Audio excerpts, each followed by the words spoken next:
नमस्कार, स्वागत है आप सभी लोगों का एक बार पुनः Sandeep Mishra official YouTube channel पर। देखिए, एक बात तो हम आप लोगों को क्लियर कर देना चाहते हैं कि ये समृद्धि आईएएस का ही जो है दूसरा चैनल है। क्योंकि किसी कारणवश तकनीकी जो कुछ समस्या आ गई है, तो समृद्धि आईएएस का जो चैनल है वो थोड़ा डिस्टर्ब है। तो तब तक के लिए आप लोग इस पे बने रहिए, यहाँ वीडियो पड़ता रहेगा।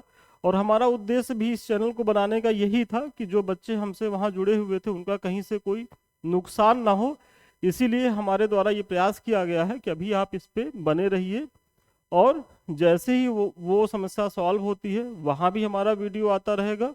और चूंकि ये हमारे नाम से है, तो हम यहाँ भी समय समय पर आपके समक्ष कुछ और इशू लेकर आते रहेंगे। तो चलिए, आज जो हम इस चैनल पे जो डिस्कस करने वाले हैं, तो जीएस यूपी पीसीएस के जीएस 5 का जो पेपर है, उसके तहत एक क्वेश्चन है कि उत्तर प्रदेश में महाधिवक्ता के नियुक्त की प्रक्रिया तथा उसके कार्यों का आलोचनात्मक परीक्षण कीजिए। देखिए, ये जो क्वेश्चन है ये पीवाईक्यू है 2023 में, जो है ये पीसीएस की परीक्षा में पूछा गया है पेपर 5 के तहत। तो हम इसके माध्यम से आपको बताएंगे कि कैसे इसे बहुत संक्षेप में और सटीक तरीके से इसको लिखा जाए। तो आइए देखते हैं अपना क्वेश्चन। देखिए, चूंकि कहा जा रहा है, और सबसे बड़ी चीज ये है कि ये जो है ये 8 अंक का है। आप सभी जानते हैं कि मुख्य परीक्षा में जीएस के जितने भी पेपर होते हैं 6 पेपर होते हैं, और प्रत्येक पेपर 2 सेगमेंट में बटा होता है। एक आता है 8 अंक का क्वेश्चन, जिसमें 125 शब्दों में जिसके उत्तर लिखने रहते हैं, और दूसरा होता है वो 12 अंक का होता है, जिसे 200 शब्दों में लिखना होता है। तो ये जो है 2023 में पूछा गया था,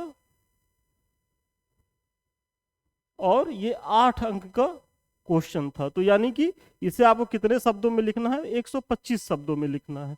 तो देखिए, सबसे पहले एक छोटा सा इंट्रो। आप बताइए कि भारतीय संविधान के अनुच्छेद 165 में राज्य के महाधिवक्ता पद का प्रावधान है। यह राज्य का सर्वोच्च कानूनी अधिकारी होता है। आपने ये बता दिया कि भाई इसकी जो संवैधानिक स्थिति क्या है अनुच्छेद 165 के तहत। फिर आप बता रहे हैं कि यह राज्य का सर्वोच्च कानून अधिकारी होता है। इस तरह यह राज्य में भारत के महान्यायवादी के समान है। मतलब जो अटॉर्नी जनरल ऑफ इंडिया का जो पद भारत में होता है, पूरे देश के अंतर्गत होता है, वही पद राज्यों में महाधिवक्ता का होता है। अब आप थोड़ा सा तुलना भी कर दीजिए। और उत्तर प्रदेश में इस समय वरिष्ठ अधिवक्ता अजय मिश्रा इस पद पर आसीन है। ये आपका 15 से 20 शब्दों में बहुत छोटी सी भूमिका हो गई। और देखिए, भूमिका को कभी भी बहुत बड़ा नहीं लिखना है, क्योंकि आप सोचिए 20 क्वेश्चन करने रहते हैं मुख्य परीक्षा में, और जो मुख्य परीक्षा देता है उसको एहसास होता होगा कि समय कितना कम रहता है, लिखना कितना ज़्यादा है। यदि आप to the point answer writing नहीं करेंगे तो विश्वास मानिए आपका जो है वो प्रश्न की गुणवत्ता तो प्रभावित होगी ही होगी। साथ में होगा क्या कि लास्ट में आप देखेंगे कि आपके 4-5 बड़े क्वेश्चन जो 12 अंक के हैं वो छूट जाते हैं। क्योंकि प्रारंभ में तो 8 अंक वाले क्वेश्चन 10 रहते हैं, आप लोग खूब ढेर सारा समय इसमें दे देते हैं। और जब 12 अंक के प्रश्न आते हैं वो लास्ट में होते हैं 11 से लेकर के 20 तक, तो आप बड़ा क्वेश्चन छोड़ के आ जाते हैं, इससे आपका बहुत नुकसान होता है। तो इसीलिए मेंस आंसर राइटिंग की पहली शर्त है, वो भी जीएस में। ऑप्शनल में तो जब होता था, अभी तो स्टेट में खत्म हो गया है। यूपीएससी में जब होता था तो थोड़ा बहुत, यूपीएससी में तो खैर अभी भी है, तो यूपीएससी में जब ऑप्शनल की आंसर राइटिंग करिए तो थोड़ा सा स्कोप रहता है कि आप भूमिका को थोड़ा लिख सकते हैं, अपने विचार डाल सकते हैं। लेकिन जीएस के पेपर में ऐसा कुछ नहीं होता है। आपको बहुत ही सारा गर्भित तरीके से to the point answer writing करना है। और ये हम प्रत्येक क्लास में बता रहे हैं, जो बच्चे हमसे मिलते हैं हम उनको भी इस तरीके की सुझाव देते हैं। तो देखिए, आपका पहला हो गया इंट्रो बहुत संक्षेप में। फिर देखिए अगला क्या बताना है कि नियुक्त की प्रक्रिया। अब डायरेक्ट अपने उत्तर पे आ जाइए। तो इनके नियुक्त की प्रक्रिया में क्या है कि अनुच्छेद 165 के तहत राज्य का राज्यपाल उच्च न्यायालय का न्यायाधीश नियुक्त होने की योग्यता रखने वाले किसी व्यक्ति को राज्य का महाधिवक्ता नियुक्त कर सकता है। मतलब जो गवर्नर होता है स्टेट का, वो उच्च न्यायालय में न्यायाधीश के पद की योग्यता यदि कोई व्यक्ति धारण करता है, रखता है, तो जो है वो महाधिवक्ता के पद के लिए अर्हता प्राप्त कर लेता है, वो नियुक्त हो सकता है। इस प्रकार महाधिवक्ता नियुक्त होने के लिए निम्नलिखित अर्हताएं आवश्यक है। सबसे पहले वह भारत का नागरिक हो, जो सबसे पहली अर्हता है। फिर उसे भारत के न्यायिक कार्य में 10 वर्ष का अनुभव हो, जो दूसरी अर्हता हो। या उसे उच्च न्यायालय में लगातार 10 वर्षों तक वकालत करने का अनुभव हो। देखिए यहाँ क्या कह रहा है कि उच्च न्यायालय में 10 वर्षों तक वकालत करने का अनुभव हो, ये उसकी अर्हता होगी। मतलब प्रश्न के एक पक्ष को आपने बता दिया। अब इसके कार्य, चूंकि प्रश्न में पूछा गया कि महाधिवक्ता के कार्य क्या है, तो चूंकि महाधिवक्ता राज्य का मुख्य कानूनी अधिकारी होता है, अतः इसके निम्नवत कार्य हैं। सबसे पहला कार्य है राज्य सरकार को कानूनी मामले पर सलाह देना। मतलब महाधिवक्ता क्या करता है, राज्य सरकार को कानूनी मामले पर सलाह देता है। फिर राष्ट्रपति द्वारा राज्य सरकार को सौंपे गए विधि संबंधी विषयों पर सलाह देता है। दूसरा कार्य ये है, और आप अपने मुख्य परीक्षा में भी ऐसे ही पॉइंट बना करके लिख दीजिएगा, क्योंकि पॉइंट में लिखने से क्या होता है, अगर आप पाई चार्ट बना रहे हैं, डायग्राम बना रहे हैं, तो आप बहुत संक्षेप में बहुत सी चीजें आप बता सकते हैं और वो एग्जामिनर को पढ़ने में भी सहूलियत होगी। फिर राज्यपाल द्वारा सौंपे गए विधिक स्वरूप के कर्तव्यों का पालन करता है और संविधान प्रदत्त कर्तव्यों का पालन करता है। ये तो इसके मूल काम हो गए राज्य के महाधिवक्ता के। साथ ही साथ उत्तर प्रदेश का महाधिवक्ता अल्पसंख्यकों के अधिकारों, भूमि संबंधी विवादों एवं राज्य द्वारा सौंपे गए कानूनी मामलों में महत्वपूर्ण भूमिका निभाता है। मतलब ये तो मुख्य कार्य है ही है, इसको तो महाधिवक्ता करता ही करता है। साथ में उत्तर प्रदेश सरकार का जो महाधिवक्ता है वो अल्पसंख्यकों के अधिकारों, भूमि संबंधी विवादों एवं राज्य द्वारा सौंपे गए कानूनी मामलों में महत्वपूर्ण भूमिका निभाता है। तो ये इसके कार्य को आपने बता दिया। हाँ, एक छोटी सी सूचना है, आप सभी जान रहे होंगे कि चूंकि जो प्रीलिम्स की परीक्षा है वो पोस्टपोन्ड हो गई है, अब ये जुलाई मिड में जा रही है, तो अभी का जो समय है वो पीटी के साथ साथ मुख्य परीक्षा पढ़ने का भी समय है।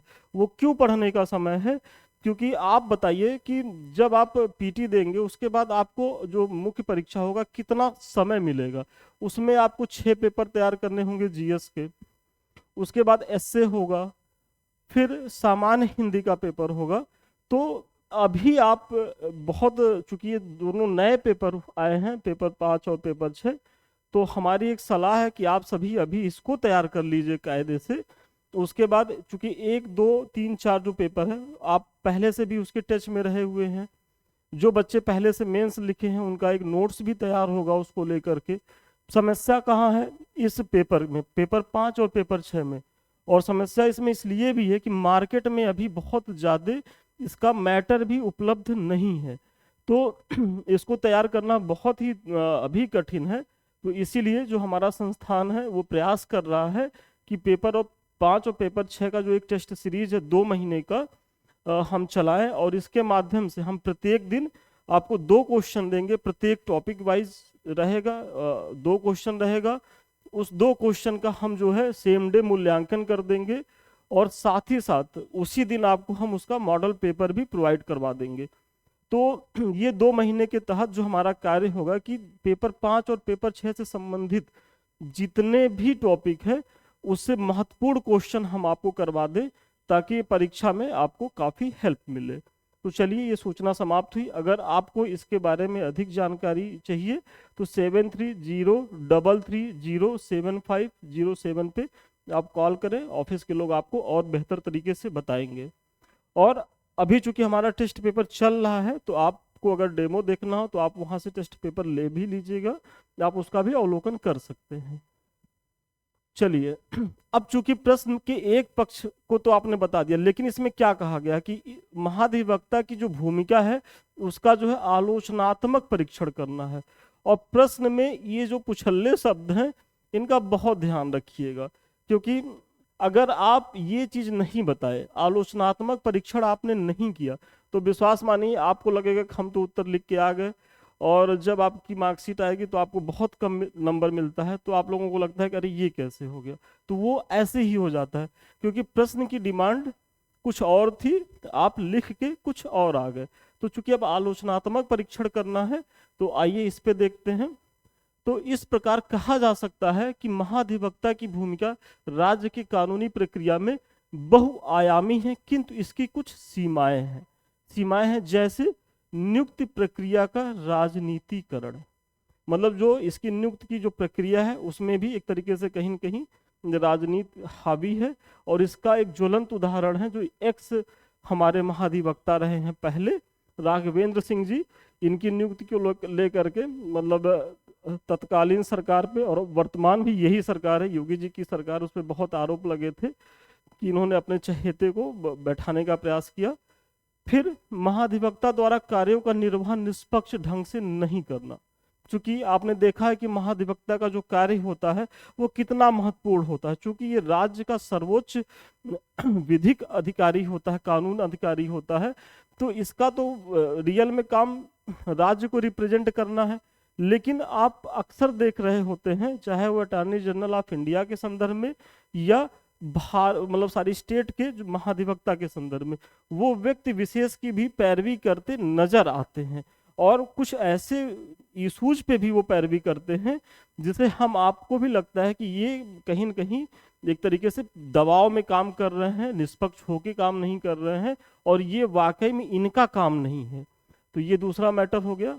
फिर वही इसका व्याख्या कि वह ऐसे मुद्दों का भी कोर्ट में बचाव करता दिखता है जो राजनैतिक पूर्वाग्रह से प्रेरित होते हैं। उसके बाद योग्य उम्मीदवारों का चयन नहीं हो पाने से कार्य की गुणवत्ता प्रभावित होती है।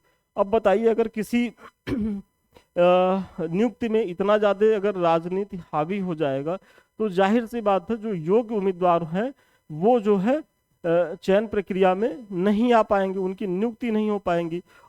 तो यदि योग्य उम्मीदवारों की नियुक्ति नहीं होगी तो कहीं न कहीं जो कार्य की दक्षता है वो प्रभावित होनी ही होनी है, और वो होती भी है, क्योंकि इस पद पर आसीन व्यक्ति राज्य का सर्वोच्च कानून अधिकारी होता है, अतः इस पर जिम्मेदारियां भी बहुत होती हैं। लेकिन अत्यधिक राजनीतिक हस्तक्षेप की वजह से योग्य उम्मीदवारों द्वारा इस पद को लेकर अरुचि भी इसकी दक्षता को प्रभावित करता है। और कभी कभी तो ऐसा होता है, अभी आपने अटॉर्नी जनरल मतलब भारत के महान्यायवादी के संदर्भ में आपने देखा होगा कि सरकार एक बहुत ही प्रतिष्ठित व्यक्ति को अटॉर्नी जनरल नियुक्त करना चाहती थी, लेकिन वो मना कर दिए कि नहीं, हमको ये पद नहीं चाहिए।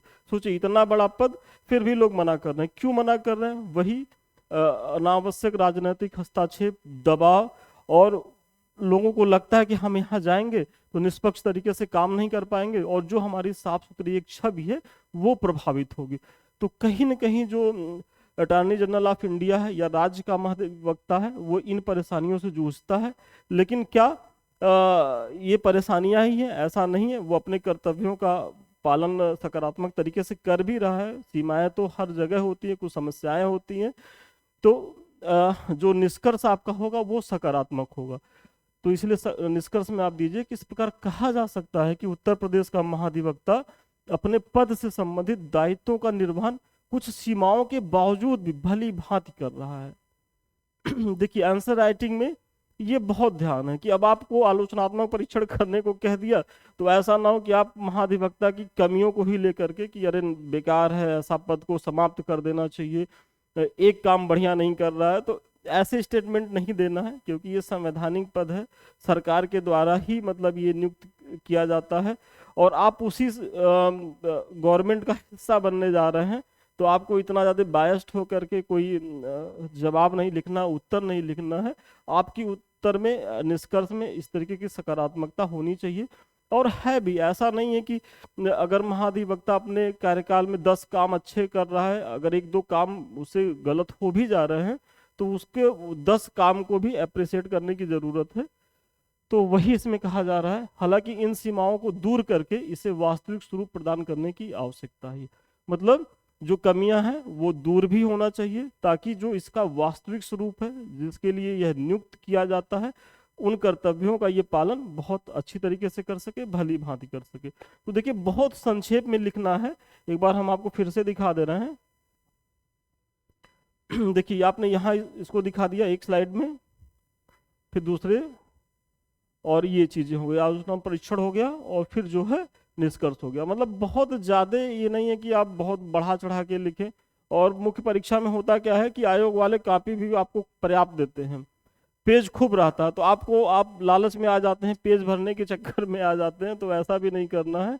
आपकी जो शब्द सीमा है 125 शब्द, आप उसे 5 शब्द कम 10 शब्द ज्यादा लिख सकते हैं, और इसी के दायरे में ही रहिएगा। क्योंकि अगर इससे आप ज्यादा जा रहे हैं तो विश्वास मानिए कि आप 2 क्वेश्चन अच्छा लिखेंगे तो आपका 2 क्वेश्चन जो है वो लास्ट में खराब होना ही होना है। तो चलिए इन सब चीज़ों का ध्यान रखिएगा। तो आज के जो प्रश्न का उत्तर है वो यहीं तक है।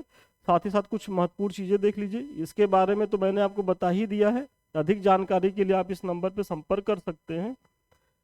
साथ ही ये हमारे संदीप मिश्रा ऑफिशियल चैनल का यूट्यूब है, आप इसे लाइक करिए, सब्सक्राइब करिए, शेयर करिए। जैसे आपने समृद्धि आईएएस को इतना प्रेम दिया, इतना सहयोग दिया, वैसे इसको भी दीजिए, क्योंकि ये दोनों एक ही चैनल है, मेरे ही चैनल है, मेरे ही द्वारा संचालित किए जा रहे हैं। और ये समृद्धि आईएएस का टेलीग्राम चैनल है, इसको आप लोग जुड़िए, और बहुत यहाँ महत्वपूर्ण चीज़ें आपको मिल ही रही हैं। तो ठीक है, आज के लिए इतना ही। फिर जल्दी मिलते हैं पुनः नए वीडियो के साथ। तब तक के लिए धन्यवाद, शुभकामनाएं आपको।